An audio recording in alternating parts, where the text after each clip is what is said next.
Welcome or welcome back, and thanks for being here. I'm Cassie, and this is A Wicked World.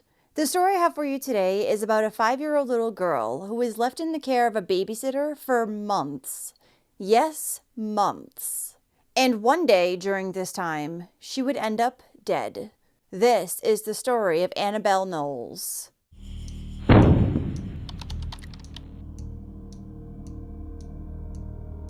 Annabelle Sophia Louise Noles was born on July 10, 2017, in Cameron, Wyoming, to her mother, Kayla Karchner. Her biological father's name is unknown. However, her mother's current boyfriend, Jason Geek, was listed as her father in her obituary. She also had a little sister who was more like a best friend. Her name was Elena. Annabelle was said to be a smart and sweet little girl who was beautiful both on the inside and out. She loved unicorns, anything princess, Disney, and Tinkerbell. Annabelle additionally liked playing dress-up, and she loved anything that was pink or sparkly.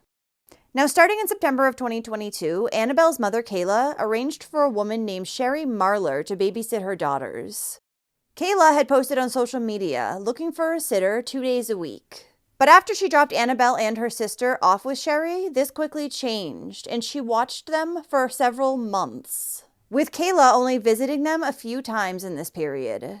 According to Sherry, the mother only saw them when she brought them to Kayla's work at the Arctic Circle. A few months into babysitting the girls, on November 25, 2022, Sherry placed a phone call to 911 around 3:40 p.m., stating that Annabelle was unresponsive. She stated that the little girl had fallen down the stairs. When first responders arrived on the scene, they found little Annabelle with no pulse. They also noticed that she had bruises on her body and bald patches on her head. She would be rushed to a nearby hospital, then airlifted to Primary Children's Hospital in Utah. The little girl had a broken back, broken jaw, bleeding on her brain, bald patches of hair on her head, and extensive cuts and bruising that indicated she had both new and old injuries. Sadly, there was nothing that the doctors could do for her, and 5-year-old Annabelle would pass away the following day. While the little girl had still been fighting for her life, detectives asked her babysitter, Sherry Marler, to come down to the station to speak with her.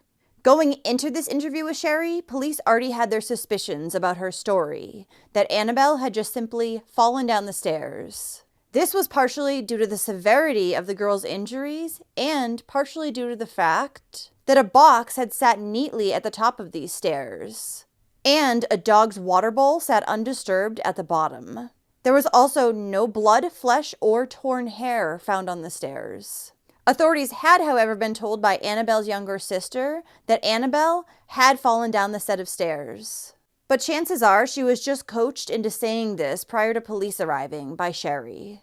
So the interrogation with the babysitter would drag on for over 5.5 hours, with multiple officers interviewing her.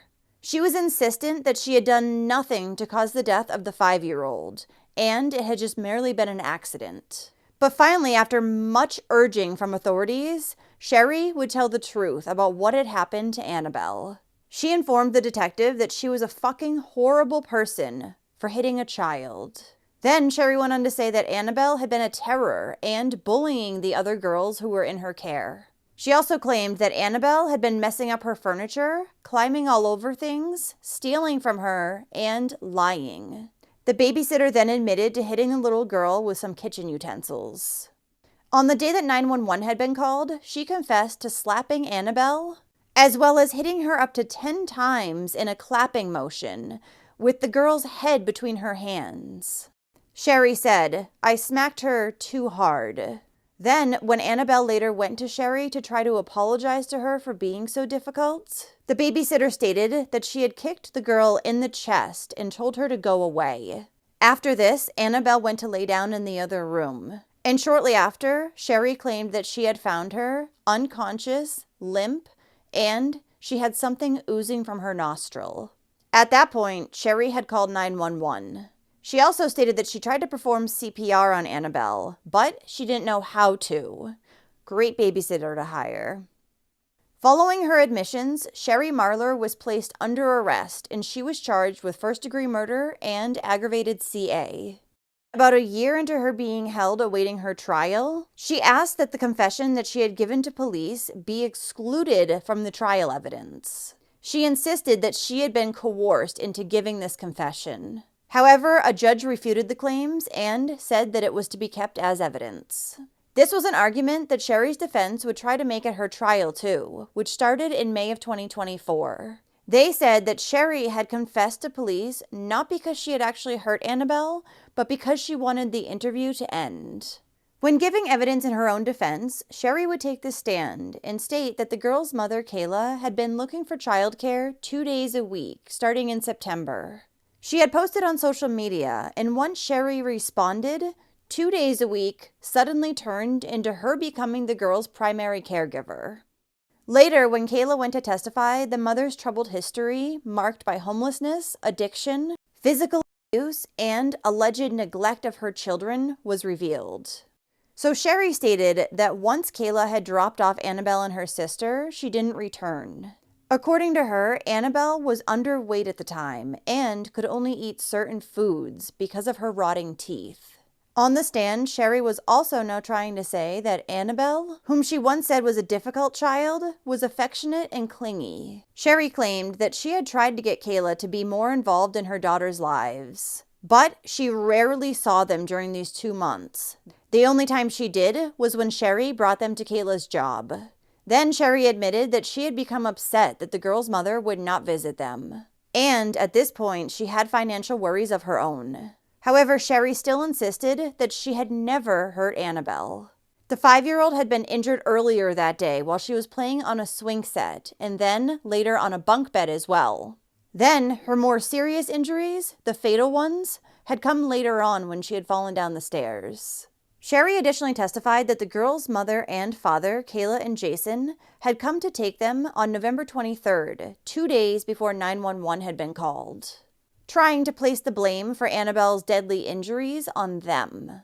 The thing is, Sherry's outdoor camera did not capture the parents coming to her home as she claimed. She had an excuse for that, though, and said that that was because the parents liked to use an alternative entrance to her home, which was also highly unlikely since this path was knotted over by branches and other obstacles. According to Sherry, Annabelle's mother, Kayla, would return the girls back to her later that same day. When she did, she was alone. Jason wasn't with her, and Kayla had 2 black eyes. Sherry claimed that the girls no longer wanted to stay with their parents. Although this claim was countered by a police recording that was taken at the scene of Annabelle's younger sister, as she was heard pleading to go home with her father instead of staying with Sherry. After many, if not all, of Sherry's inconsistencies and lies were rebutted on the stand, an expert on child abuse would testify. He said that the 5-year-old's injuries were not something that simply could have been caused by a fall down the stairs. They had instead been caused at the hands of another. Then there was 4 medical experts who testified during Sherry's trial. One of them was a brain expert who said that Annabelle's injuries were similar to those that would have been obtained in a car crash or by shaken baby syndrome. Another doctor testified that her injuries would have caused her death within 15 hours of them being inflicted, not 3 days, meaning they could not have possibly been caused by her parents, even if they had picked her up 3 days prior to her death, as Sherry claimed. The doctor firmly stated that the stairs were not a reasonable explanation for Annabelle's variety of serious injuries. On top of this, detectives had also discovered that Sherry had told an acquaintance that she was sick of Annabelle and hated her. She told this person that she just wanted to kill the little girl. In the end, it took a jury about half a day to find Annabelle's babysitter, Sherry Marler, guilty of first-degree murder and CA. During Sherry's sentence hearing that took place in June of 2024, multiple family members of hers spoke on her behalf, asking for a more lenient sentence. She was possibly facing life in prison without parole. Steve Holcomb, Sherry's brother, was one person who spoke in favor of her sentence being more lenient. And he made the claim that the stairs in his sister's home were indeed deadly. According to Stephen, he had gone up and down the same set of stairs that Annabelle had fallen down, and he had also cracked his skull on them. He then said about Sherry, "She's been a person that I've never really cared for," adding, however, that none of her charges make any sense to him, as she had never, ever been a violent person in any way. Sherry's children also made statements, and they would say that she could never hurt anything, not even a butterfly. 3 of her kids testified that they had also fallen down the stairs in their mother's home, and they were indeed dangerous. I'd love to know how insane and unsafe this particular set of stairs are, and why. Seems like just a bunch of nonsense to me, especially since multiple doctors said that her injuries were not possibly caused by the stairs. Then Annabelle's mother, Kayla, would speak, and she would ask the judge for the maximum possible sentence for Sherry. Life in prison without the possibility of parole. And ultimately, this is the exact sentence that the judge would impose on the babysitter. Sherry spoke during the sentence hearing, and since she was now in complete denial of ever hurting Annabelle, she didn't apologize to the girl's family or anything like that. Rather, she just stated how unwell she was and how she planned to appeal her conviction. It said that Annabelle's sister, Elena, has since been removed from her parents' custody and adopted into a nice home where she is loved. The little girl still occasionally talks to and sees her biological mother. Annabelle Noles' funeral was held on Tuesday, December 6, 2022, at White Pine Funeral Home in Logan, Utah.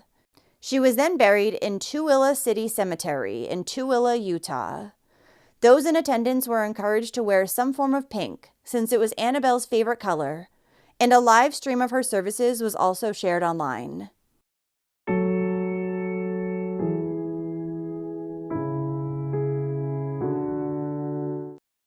Well, thank you for listening to Annabelle's story today. I really want to know why Annabelle and her sister were being watched by Sherry for months on end. They were there for close to 2 months, rarely seeing their parents at all. Not to mention, Annabelle's mother was also arrested a few months after her death on marijuana and methamphetamine charges. She was also said to have a history of mistreating her children prior to this. So I still can't help but think that Annabelle's mother should have been charged with something in regards to her daughter's death. Her father, too. What do you think? So if you like true crime and you want to hear it from me, then don't forget to hit that subscribe button below. And turn on your notifications too, so you'll know when I upload a new video, which is at least 3 times every single week. Thanks for watching A Wicked World today. Until next time, take care guys. Bye. Thank you to all the patrons of A Wicked World. Now, there's even more of A Wicked World on Patreon, so check it out on patreon.com/awickedworld. Or use the Patreon app. You'll have access to exclusive videos each month and more. Any support truly helps to make sure the victims are never forgotten and to highlight the shortcomings of society associated with each case. Do you have a suggestion for a story you'd like to see me cover? If so, send me an email to awickedworldtruecrime@gmail.com.